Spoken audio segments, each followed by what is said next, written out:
funcionando bien? Por supuesto, extraordinariamente bien.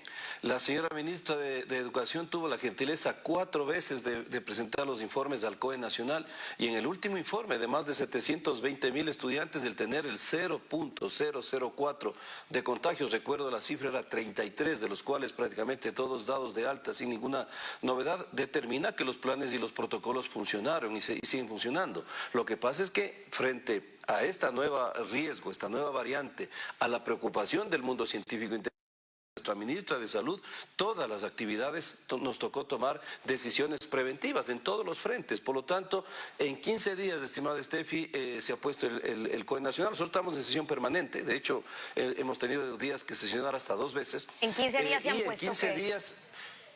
analizaremos las medidas que se tomaron el 29 de diciembre. Importante decir eso, ¿por qué? Porque si bien todavía no sabemos el impacto de Omicron, el decirle ahora que el régimen Costa, suspendieron esta fecha de inicio, la consecuencia es que la aplazan, pero finalmente no empiezan cuando iban a empezar. Y cuando cambian el cronograma para el régimen Costa, que ahora van a ser en mayo, por ejemplo, y que los chicos piensen en presencial, bueno, de aquí otra vez a 6 meses más, no es mucho. Entonces sí están considerando la opción de reconsiderar, viendo además cuál es y cuál ha sido el impacto de esta variante, cuán efectiva está siendo la vacuna, ver si se hace una diferenciación quizás en zonas rurales que son las más afectadas sin las clases presenciales para revisar esos cronogramas. Mire, la mesa 2 de salud con la mesa 5 de educación han tenido digamos, un complemento en el tema técnico todo el tiempo. Y en 15 días, como le dije, se revisarán absolutamente todas las medidas. Si el Ministerio de Educación, conjuntamente con el Ministerio de Salud, consideran que hay que analizarlo, se lo puede hacer. Pero lo que vuelvo a insistir, no hay una suspensión, solamente se posterga. Y en ese sentido, yo creo que la pandemia nos debe llevar muchísimas lecciones y muchas experiencias, mi querida Steffi, y una de esas es que no puede existir la palabra confianza. Miren lo que ocurrió con el tema de la Delta. El Ecuador estuvo muy bien preparado, se tomaron decisiones adecuadas, se hizo el seguimiento epidemiológico, se hizo la búsqueda activa de casos, el mismo Ministerio de Salud determinó los casos sospechosos, la confirmación, se tomaron medidas adecuadas y prácticamente la Delta el país no lo sintió. En este caso, que inclusive la evidencia científica de lo poco que se conoce nos indica que es 32 veces mucho más contagiosa que la variante Delta, pues era lógico que teníamos que tomar medidas sumamente rápidas y muchas, aquí mismo. Mi querida Steffi, un exministro decía, ¿por qué nos estamos demorando? No hay planes de contingencia. Y yo le quiero decir que los datos que ha dado al país y las decisiones y los datos epidemiológicos que hasta ahora tenemos, pues dan cuenta que hay un manejo muy acertado y muy técnico. Sobre todo por la reacción que hubo, y a lo que usted se refiere, es que pasaban 72 horas, no se anunciaban medidas sin saber qué pasa con Omicron. Por eso es que el gobierno reacciona rápido con estas medidas también. Ahora, yo le preguntaba, ya hablando específicamente sobre cómo se están tomando las medidas. Le preguntaba sobre zonas rurales, sobre las clases, presencialidad, porque ya sabemos que allí es donde tenemos más índices, uno, de abandono escolar. No nos podemos comparar con otros países donde el wifi y el internet no es un problema. Aquí no solamente que cuesta, y es bastante el wifi, que le siguen poniendo un impuesto que no llega. Esos chicos están sin internet, sin celular, no tienen computador, y cada día en la casa hay mayor riesgo, y es lo que les dice UNICEF ayer, de que no vuelva a clase, de que estén expuestos a trabajo infantil, a violencia y explotación. Tendrán que hacer ahí una separación entre ciertas áreas y ciertas zonas.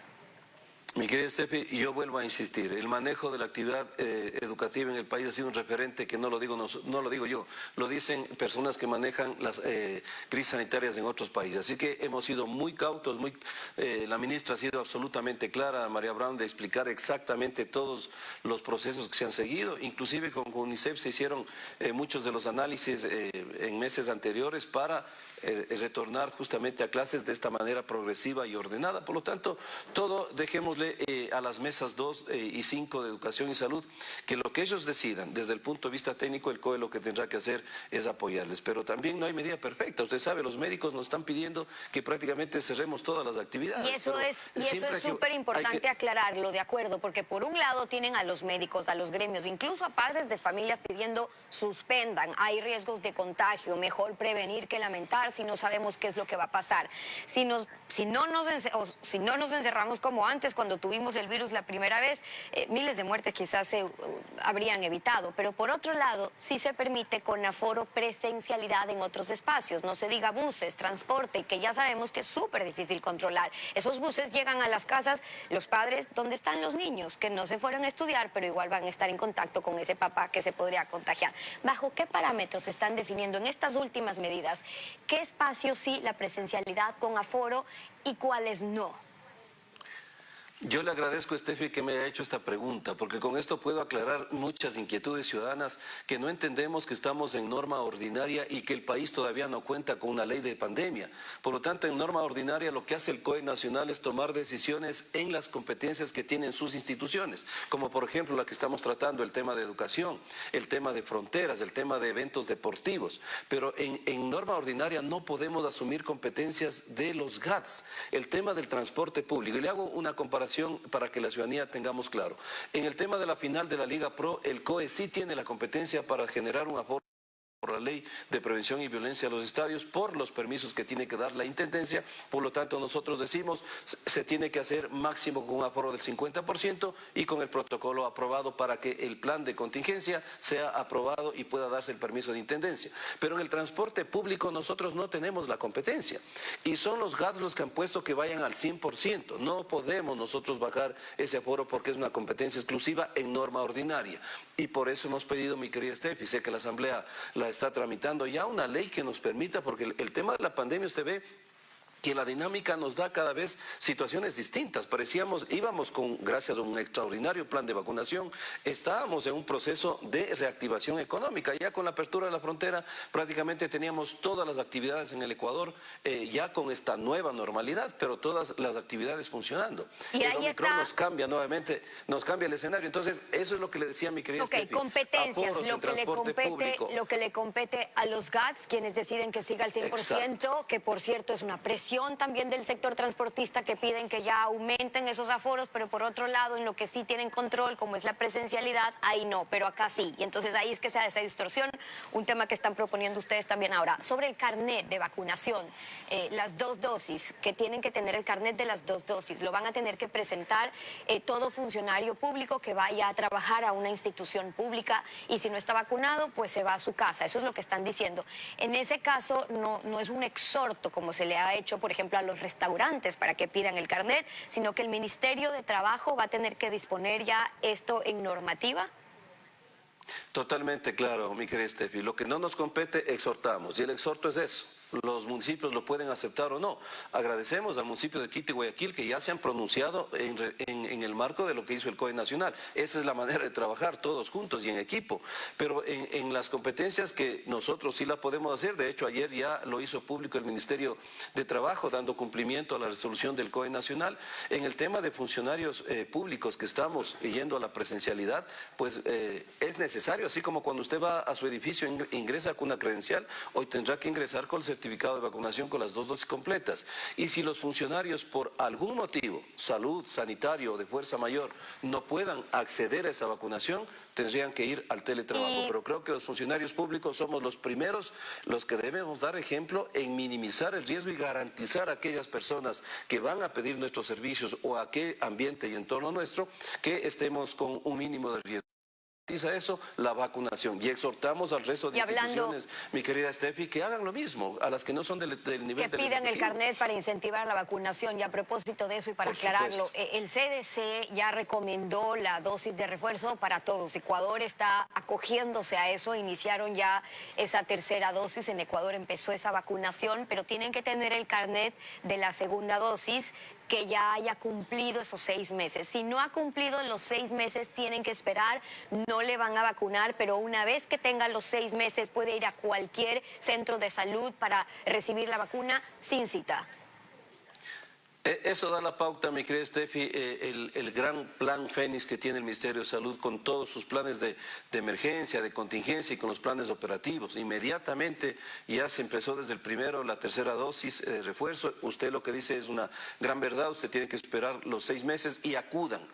Creo que esa es la corresponsabilidad ciudadana que tiene que hacer, irnos a vacunar. La mejor evidencia científica, y Ecuador lo está demostrando. Tenemos en este momento indicadores absolutamente absolutamente positivos, mi querida Steffi. Exceso de mortalidad está ya menos del 2%, cuando hace pocos meses teníamos el 254%. La positividad no llega ni al 10%, está cerca del 9%. Pero hay un aumento de Eso es casos, fundamental. pero hay un aumento de casos en Quito, que es lo que prende un poco las alertas, de casos de contagios me refiero. Y para ello pregunto qué van a hacer para el control de fiestas de Quito, con los aforos también, pero también con la mitad de la responsabilidad que está ya en cada ciudadano, los que escogen ir a espacios con aglomeraciones, a lugares prohibidos aún, o más bien concentraciones que están prohibidas aún, pero es lo que se viene. Steffi, siempre hay que enmarcarse en los datos oficiales. El último reporte que nos da el Ministerio de Salud Pública al COE Nacional, tenemos 1.700 casos por semana, que es lo que se venía más o menos manejando. Ha habido un ligero incremento de contagios, pero no ha tenido afectación mucho más en Quito, dice el número de fallecidos. ¿Usted se refiere en el caso de Quito con esas cifras, o esas cifras son de qué? No, esas cifras son nacionales. Correcto, pero en Quito lo que nos semana. están diciendo desde el Ministerio y los hospitales es que ha habido un aumento en las cifras de contagio semana a semana y quienes están llegando a hospitales. ¿No es así? El dato que nos da el Ministerio de Salud es que se ha mantenido en 1.700 casos El semanales. nacional. Hubo un pequeño Ese es el nacional. incremento. Sí, mire, la tasa de positividad estábamos en el 6%, hoy estamos en el 9%. Ese es el incremento que existió, pero de ninguna manera ha tenido esto repercusión en el número de fallecidos. Raúl. Se reportaron, bueno, lastimosamente 7 fallecidos, pero es un número mucho menor a los que veníamos manejando, y tampoco ha habido incidencia en la tasa de ocupación, pese a que se han bajado la capacidad, por ejemplo, de UCI, de hospitalización para UCI, y se están manejando las otras patologías. Mire, pongo un ejemplo, en camas de hospitalización se tenían 3.500 en el momento de la pandemia más complejo, ahora están en 1.300, y pese a eso, la tasa de ocupación es del 20%. Eso es bueno. En UCI es del 62%. Permítame cerrar pero hay que con cuidarnos, esto. Steffi. Sí, y sobre eso es mi última pregunta, porque con los casos detectados en otros países, un ciudadano que llegó a Perú, o más bien que llegó desde Perú a otro país, Perú que está al lado nuestro, y desde ahí estuvo contagiado, todos los países que ya han reportado que tienen Omicron, por la experiencia que hemos tenido, ¿no sería más bien ya de esperarse que Omicron está en Ecuador, actuar como si ya estuviera? Porque es finalmente lo que ha pasado con las últimas variantes, ¿no? Nos enteramos después, pero cuando ya está en varios países es cuestión de días prácticamente que lo informemos o podamos detectar, que más bien lo que podría haber es un retraso en la probabilidad de detectar más rápido uno de esos casos.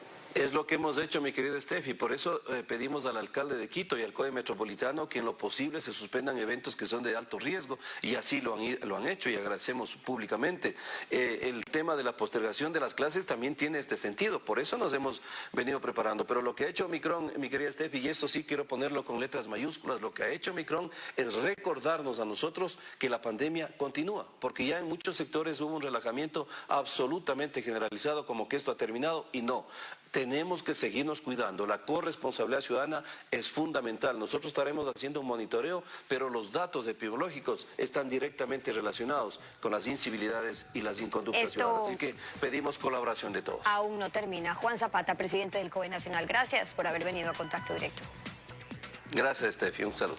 Vamos a una pausa con ustedes y cuando regresemos, la clase